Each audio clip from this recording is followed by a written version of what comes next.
Blessings, y'all. It's Wolf Talk Wednesday. Let me talk that talk. Like, stop taking everybody's advice. Stop doing what everybody else tell you to do. In your marriage, do what works for you and your spouse.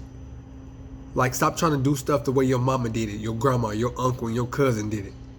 Like, talk to your spouse, effectively communicate, and figure out what it is that you guys agree upon. Like, how you want your marriage to look. What level you want your marriage to get to. Like, stop taking advice from everybody, because everybody ain't for you. And everybody's situation is completely different than yours. You work it out.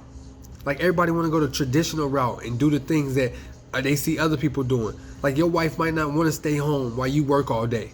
Or you might not want to work all day while your wife stay home. Like, you got to figure out what works.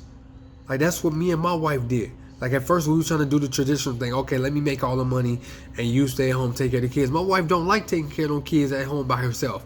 Nah, she want me to be there to help. And I had to understand that. I had to say, okay, let me throw everything else out the window and let me focus on what it is that we are agreeing to.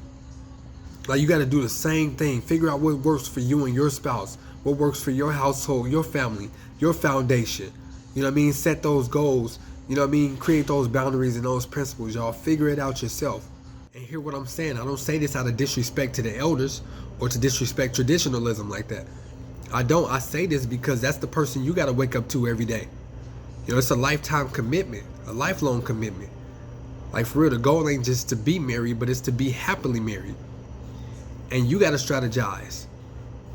For real, make your marriage work for you and your spouse. Make sure y'all happy. That's the goal. Build a fence around your marriage and your family. Like, don't let people from the outside control y'all. Like, advice is cool. You know, counseling is good. It's necessary. You need it. But as far as letting somebody tell you your every move inside your marriage, that ain't gonna work. Like, put all that stuff to the side. You know, like I said, get you some good people. Other than that, figure out your spouse. Do the work. Do the work. Study your spouse. Figure out what she like, what he like, and then make it work, y'all. Communicate, love on each other. So be encouraged, be blessed, be motivated, y'all. Let's go.